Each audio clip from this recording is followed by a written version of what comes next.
बिस्मिल्लाहिर्रहमानिर्रहीम। अस्सलाम वालेकुम। देसी ढाबा पीके में खुश आमदीद।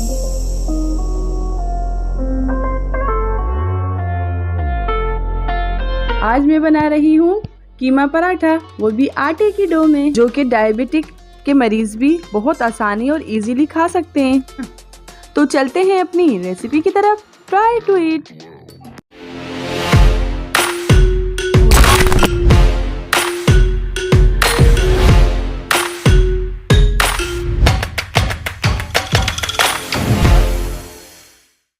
सबसे पहले हम अपना एक फ्राई पैन लेकर चूल्हे पे मीडियम फ्लेम पे रख देंगे। फिर उसमें 1 टेबलस्पून के बराबर कुकिंग ऑयल ऐड कर देंगे। हाफ केजी बीफ का कीमा लिया है, आप यहाँ पर चिकन का कीमा भी ले सकते हैं।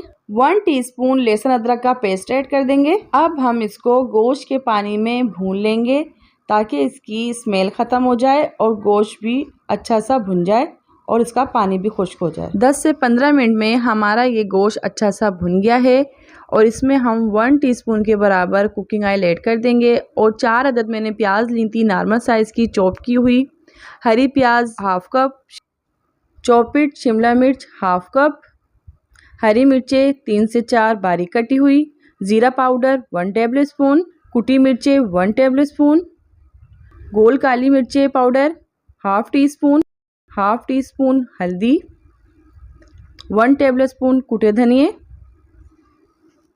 नमक 1 टेबलस्पून। सब मसाले मिक्स कर लेंगे और चूल्हे की फ्लेम को ऑफ कर देंगे ताकि ये हमारी सारी वेजिटेबल्स फ्रेश रहें और इसको ठंडा करने के लिए रख देंगे।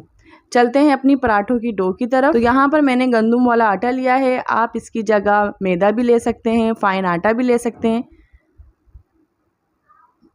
1 टेबलस्पून नमक लिया है, जो घर का जैसे हम आटा गूंथते हैं सेम उसी तरीके से हम इसका आटा गूंथ लेंगे।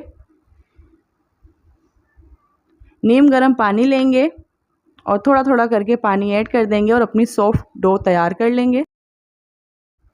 गंदम की डो में बनाने की ख़ास बात यह है कि इसको डायबिटिक पेशेंट भी बआसानी खा सकते हैं। आगे रमज़ान भी आ रहे हैं तो इसको बआसानी हम इसको खा सकते हैं। ये ज़्यादा हेल्दी नहीं होता। डो को अच्छा सा गूंद कर 15 मिनट हम इसको रेस्ट दे लेंगे। तो 15 मिनट रेस्ट देने के बाद तो ये देखिए हमारी डो कितनी अच्छी तैयार हो गई है। अब हम इसके छोटे छोटे पेड़े बना लेंगे।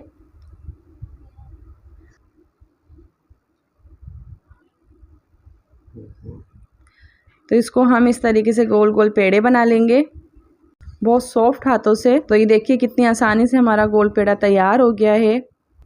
थोड़ा सा हम आटा डस्ट कर लेंगे और पेड़े को प्रेस कर लेंगे और कोने इस तरीके से हम दबा लेंगे ताकि सारे कोने एक से हो जाएं।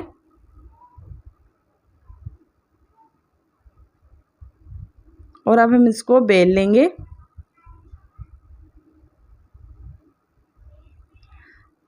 हम कीमे के डबल पराठा बनाएंगे आज। तो ये देखिए एक हिस्सा हमने बेल लिया है। अब हम दूसरा हिस्सा बेलने के बाद इसमें फिलिंग ऐड कर देंगे। फिलिंग हम इसमें अच्छी सी ऐड करेंगे और साइडों में हम पानी लगा लेंगे ताकि इसमें ये अच्छा सा प्रेस हो जाए।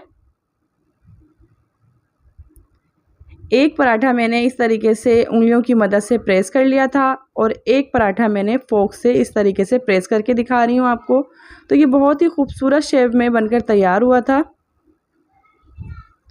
और ऊपर से हम कुछ तिल ऐड कर देंगे और कुछ कलौंजी, क्योंकि बच्चों को अनोखी चीज़ कुछ ज़्यादा पसंद होती है। तो ये मेरे बच्चों ने बहुत शौक़ से खाया था।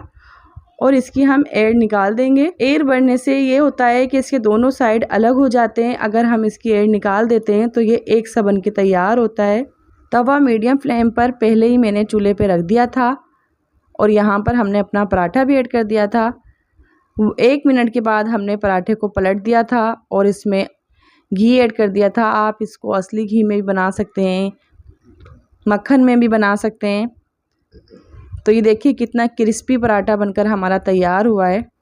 तो देखिए कितना क्रिस्पी और टेस्टी बनके तैयार हुआ है। मेरी भूख तो और ज़्यादा बढ़ गई है। तो इस रमज़ान सजेंगे दस्तरखान हमारी रेसिपी और आपका दस्तरखान तो लाजमी ट्राई कीजिएगा। इसको केचप के साथ, रायते के साथ मेहमानों के सामने सर्व कीजिए और रमज़ान मुबारक में अपने दस्तरखान की जीनत बढ़ाइए, क्योंकि इस रमज़ान सजेंगे सबके दस्तरखान हमारी रेसिपी और आपके दस्तरखान।